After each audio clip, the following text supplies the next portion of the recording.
இந்த உலகத்தில் முதலாவது ஒரு மனிதன் நிறைவேற்ற வேண்டிய கடமை தொழுகையாக இருந்து கொண்டிருக்கிறது. லா இலாஹ இல்லல்லாஹ் முஹம்மதுர் ரசூலுல்லாஹ் என்ற கலிமாவை சொல்லிவிட்டால் அவன் அடுத்த கணம் தொழுகையை நிறைவேற்ற வேண்டும். இக்காரணம் கொண்டும் தொழுகையிலே பொடுபோக்காக ஒரு மனிதனால் இருக்கவே முடியாது. எந்த அளவுக்கு தொழுகை வலியுறுத்தப்படுகிறது தெரியுமா? நீ நின்று கொண்டு தொழு. நின்று கொண்டு உன்னால் தொழ முடியவில்லை என்றால் உட்கார்ந்து கொண்டு தொழு. உட்கார்ந்து கொண்டு முன்னால் தொழ முடியவில்லை என்றால் படுத்துக் கொண்டு தொழு. படுத்துக் கொண்டு முன்னால் தொழ முடியவில்லை என்றால் உன்னுடைய கண்களால் சைக்கிளை செய்து தொழு என்று தொழுகையை இஸ்லாம் வலியுறுத்துகிறது. தொழுகையை இந்த உலகத்தில் விடுவதாக இருந்தால் 2 பேருக்கு மட்டும்தான், பருவ வயதை அடைந்த 2 பேருக்கு மட்டும்தான் விடுவதற்கு இஸ்லாம் வாய்ப்பை வைத்திருக்கிறது. ஒன்று மாதவிடாய் உள்ள பிரசவருது உள்ள பெண்களாக இருக்க வேண்டும், அல்லது பைத்தியகாரர்களாக இருக்க வேண்டும். இந்த 2 கூட்டத்தை தவிர வேறு யாருக்கும் தொழுகையை விட முடியாது. மாரிபாவுடைய எல்லை அடைந்த ஷேகுமார்கள் என்று சொல்லக்கூடியவர்களாக இருந்தாலும் சரி, அல்லது தன்னை முஸ்லிம் என்று சொல்லிக் கொண்டு பெரும் ஆடம்பரமான வாழ்க்கை வாழ்ந்து கொண்டிருக்கக்கூடியவர்களாக இருந்தாலும் சரி, அதிகாரிகளாக இருந்தாலும் சரி, தொழுகையை காரணம் கொண்டும் விட முடியாது என்பதை நாம் புரிந்து கொள்ள வேண்டும். இந்த தொழுகையை எந்த அளவுக்கு நபிகள் நாயகம் ஸல்லல்லாஹு அலைஹி வஸல்லம் அவர்கள் வலியுறுத்தினார்கள் தெரியுமா? நபி ஸல்லல்லாஹு அலைஹி வஸல்லம் அவர்கள் மரணப்படுக்கையில் இருக்கிறார்கள், கடுமையான வேதனைக்கு உள்ளாகி கொண்டிருக்கிறார்கள். அந்த நேரத்திலே நபி ஸல்லல்லாஹு அலைஹி வஸல்லம் அவர்கள் நடக்க முடியாமல் பள்ளிவாசலுக்கு வந்து தொழுது விட்டு செல்வார்கள். ஒரு நாள் இறுதி கட்டத்திலே தொழ முடியவில்லை, எழுந்து வர முடியவில்லை. கேட்கிறார்கள், சஹாபாக்கள் தொழுது விட்டார்களா என்று. யா ரசூலல்லாஹ், உங்களை பார்த்துக் கொண்டவர்கள் இருக்கிறார்கள் என்று சொன்ன நேரத்தில் நபிகள் நாயகம் ஸல்லல்லாஹு அலைஹி வஸல்லம் அவர்கள் வுது செய்துவிட்டு எழும்புகிறார்கள், மயங்கி கீழே விழுகிறார்கள். 2வது முறையும் அவ்வாறு முயற்சி செய்கிறார்கள், முடியவில்லை, மயங்கி விழுந்து விடுகிறார்கள். 3வது முறை 2 தோழர்களுடைய தோள்களிலே கையை போட்டுக்கொண்டு கால்கள் இழுபட பள்ளிவாசலுக்கு வந்து இருந்து நபிகள் நாயகம் ஸல்லல்லாஹு அலைஹி வஸல்லம் அவர்கள் தொழுகையை நடத்தினார்கள் என்பதை பார்க்கிறோம். இப்ப மௌத்தாகும் வரைக்கும் தொழ வேண்டும், மரண படுக்கையிலும் தொழ வேண்டும். உமர் ரலியல்லாஹு அன்ஹு அவர்கள் ஃபஜ்ர் தொழுகைக்காக இமாமத் செய்வதற்கு முன்னால் செல்லும் போது ஒருவன் அவர்களை குத்தி விடுகிறான். அவர்களுடைய உடம்பிலிருந்து இரத்தம் பீரிட்டு ஓடுகிறது, மயங்கி விடுகிறார்கள்.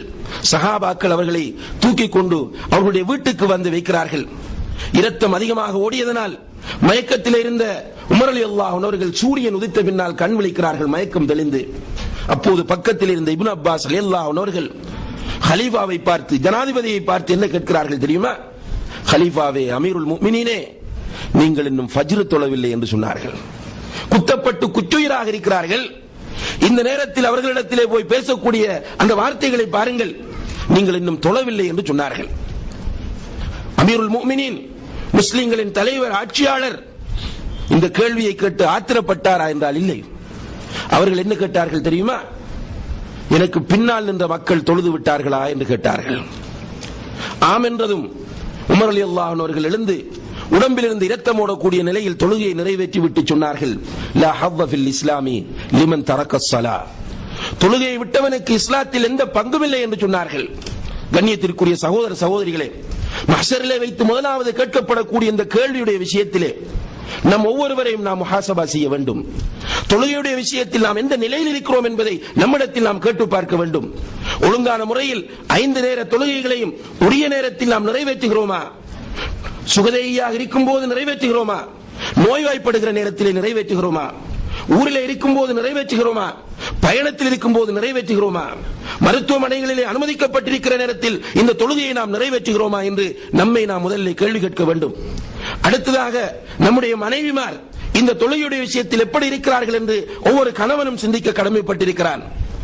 ஒவ்வொரு மனைவியும் தன்னுடைய கணவன் இந்த தொழுகை விஷயத்தில் எப்படி இருக்கிறான் என்று சிந்திக்க கடமைப்பட்டிருக்கிறாள். பெற்றோர் தங்களுடைய பிள்ளைகள் இந்த விஷயத்தில் எப்படி இருக்கிறார்கள் என்று சிந்திக்க கடமைப்பட்டிருக்கிறார்கள். உடன்பிறப்புகள் தன்னுடைய சகோதரர்களை பற்றி, உடன்பிறப்புகளை பற்றி இந்த விஷயத்திலே கவனம் செலுத்த வேண்டியிருக்கிறது. தொழுகை இவ்வளவு முக்கியமான கடமை என்று எல்லோருக்கும் தெரியும். ஆனால் கண்ணியத்திற்குரிய சகோதர சகோதரிகளே, இந்த தொழுகையை நிறைவேற்றுகிற விஷயத்தில் நம்முடைய சமுதாயம் பொடுபோக்காக இருந்து கொண்டிருக்கிறது. வெள்ளிக்கிழமை தினங்களிலே பள்ளிவாசல்களிலே இடம் போதாமல் பாதைகளிலே நின்று தொழக்கூடிய கூட்டம் ஃபஜ்ருடைய நேரத்திலே பள்ளிவாசலிலே காண முடிவதில்லை, லுஹருடைய ஜமாத்திற்கு காண முடிவதில்லை, ஐங்கால தொழுகைக்கு காண முடிவதில்லை. வீடுகளிலே பிள்ளைகளை பாடசாலைக்கு அனுப்புவதற்கு காட்டக்கூடிய அக்கறை பெற்றோர் பிள்ளைகளை பள்ளிவாசலுக்கு அனுப்புவதிலே காட்டுவதில்லை. கணவனை தொழில் செய்கிற இடத்திற்கு காட்டக்கூடிய அக்கறையை மனைவி பள்ளிவாசலுக்கு அனுப்புவதிலே காட்டுவதில்லை. ஏதோ தன்னை முஸ்லிம் என்று சொல்லிக் கொண்டால் வெற்றி பெற்று விடலாம் என்று இந்த சமுதாயம் நினைத்துக் கொண்டிருக்கிறது. நிச்சயமாக முடியாது சகோதரர்களே. அல்லாஹ் ஜல்ல ஷானஹு தஆலா முதலாவது நம்மிடத்திலே கேட்கப் போகிற கேள்வி தொழுதாயா என்கிற கேள்விதான். எனவே தொழுகைக்காக வேண்டி நாம் அந்த கேள்விக்காக வேண்டி நம்மை நாம் தயார்படுத்திக் கொள்ள வேண்டும். எந்த கட்டமாக இருந்தாலும் சரி, படுக்கையிலிருந்து எழும்ப முடியாத அளவுக்கு அல்லாஹ் தஆலா நோயாக்கினாலும் அல்லாஹ் பாதுகாக்க வேண்டும்.